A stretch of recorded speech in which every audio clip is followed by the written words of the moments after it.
옛날 이야기. 화공의 사랑. 나팔꽃. 옛날 중국의 어느 마을에 그림을 잘 그리는 화공이 살고 있었다. 그 화공에게는 매우 아름다운 아내가 있었다. 두 사람은 금실이 좋아 남들의 부러움을 샀다. 그러던 어느 날 화공 부부가 사는 마을에 사또가 새로 부임을 하게 되었다. 그 사또는 포악하기로 이름난 사또여서 사람들은 몹시 불안해하였다. 아니나 다를까 사또는 부임해 온 첫날부터 본색을 드러내기 시작했다. 이방, 이 고을에는 절색미인들이 많다는데 어디 한번 구경이나 해보자. 예, 당장 불러드리겠습니다. 간신 근성이 있는 이방은 사또에게 점수를 따려고 마을에 있는 미인들을 전부 불러 모았다. 그런데 평소에 워낙 여자를 밝히는 사또는 이방이 불러들인 여자들을 하나하나 살폈지만 눈에 차는 얼굴이 하나도 없었다. 이방은 이런 얼굴이 미인이라고 생각하나? 그렇게 눈이 낮아서야 앞으로 어떻게 나를 보필하겠나. 그 말에 뜨끔한 이방은 마지막 카드를 내밀었다. 아직 한 여자가 남아있긴 합니다만 그게 누구인데?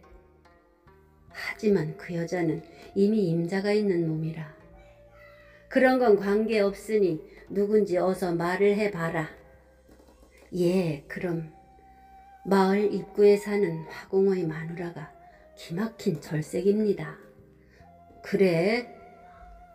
어디 얼마나 절색인지 얼굴 좀 구경하자. 어서 가서 데리고 오너라. 하지만 남들 눈도 있으니 오늘은 그냥 사또께서 몰래 가서 얼굴만 보고 오시지요. 사또 마음에 안 들 수도 있고요. 내 말도 일리가 있구나. 그렇게 하자. 사또는 평복으로 갈아입고 이방의 안내를 받아 화공의 집 근처로 갔다. 그때 화공의 아내는 마침 물을 깃기 위해 밖으로 나오는 중이었다. 사또는 눈을 크게 뜨고 화공의 아내를 쳐다보았다. 아니, 저렇게 예쁠 수가. 사또는 그녀에게 한눈에 반해버렸다. 과연 철쓰기로구나. 어떻습니까, 사또? 마음에 드십니까? 마음에 들고 말고 분명 하늘에서 선녀가 내려온 것일게야. 사또는 넋을 잃고 화공의 아내를 바라보았다. 관가로 돌아온 사또는 그날 밤잠을 이룰 수가 없었다. 화공의 아내가 자꾸 눈앞에 어른거렸기 때문이다.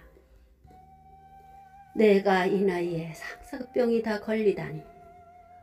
그냥 그 계집을 확 낚아채고 싶지만 남의 이목 때문에 그럴 수도 없고 어쩐다. 사또는 밤잠을 못 자고 묘안을 찾으려 낑낑댔자. 다음 날 아침 마침내 사또는 묘안을 생각해낸 듯 바삐 이방을 불러 이렇게 말했다. 너는 지금 당장 화공의 집으로 가서 그 여자를 끌고 오너라.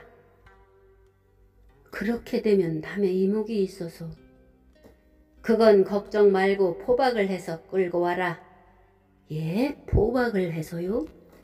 그래. 그럼 더욱 남의 이목이. 그렇게 하라면 할 것이지 웬 잔소리가 그렇게 많나. 이방은 사또의 명령대로 화공의 집으로 가서 그의 아내를 밧줄로 묶어 끌고 왔다. 그녀가 관가의 마당에 꿇어앉자 사또가 말했다. 네 죄가 무엇인지 알렸다. 영문도 모르는 채 끌려온 화공의 아내는 눈물을 떨구며 항변했다. 사또 억울합니다. 제가 무슨 죄가 있다고 이렇게 포박을 하여 끌고 오십니까? 정말 내가 지은 죄가 없다는 말이냐? 하늘에 맹세코 저는 지은 죄가 없습니다. 사또가 빙긋이 웃으며 말했다. 그렇다면 내가 네 죄를 가르쳐 주지. 옛 말에 경국지색이란 말이 있느니라. 이 말은 한나라를 망칠 만큼 아름다운 미녀라는 뜻이니라. 곧 너를 두고 한 말인 것이다. 그것이 저와 무슨 상관이 있다고 그러십니까? 그래도 인연이 입을 놀리는구나. 내가 이 고을에 와보니 너 때문에 밤잠을 이루지 못하는 남자들이 많더구나. 심지어는 그로 인해 병이 든 자도 있고 너로 인해 부부간에 싸움이 그칠 날이 없으니 이것이 큰 죄가 아니고 무엇이란 말이야. 그건 말도 안 되는 말씀입니다. 아직 저는 그런 소리를 들어본 적이 없었습니다. 시끄럽다. 이제 네 선택만 남았다. 옥살이를 하겠느냐 아니면 내 첩이 되겠느냐. 그녀는 그제야 사또의 의중을 알아채고 눈을 부릅뜨며 소리쳤다. 이런 버러지만도 못한 인간 같으니 어서 나를 옥에 가둬라. 좋다. 어디 누가 이기나 한번 해보자. 여봐라. 저 년을 당장 옥에 쳐넣어라. 이렇게 하여 화궁의 아내는 옥살이를 시작하게 되었다. 한편 밖에 나갔다 돌아온 화궁은 자기 아내가 관가에 끌려갔다는 소리를 듣고 단숨에 달려왔다. 하지만 사또에게 항변을 했다가 매만 두들겨 맞고 쫓겨났다. 내가 힘이 없으니 이 억울한 일을 어디다 하소연한단 말인가. 화궁은 속에서 부하가 끌어올랐지만 사또를 꺾기에 역부족이었기에 때문에 속으로 분을 삭히는 수밖에 없었다.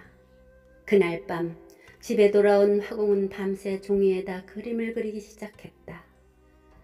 그가 종이에 그린 그림은 꽃이었다. 다음 날 아침 화궁은 완성한 그림을 가지고 관과로 달려갔다. 그리고 관가에는 들어가지 못하기 때문에 담을 따라 걸어가 아내가 갇힌 감옥에 이르렀다.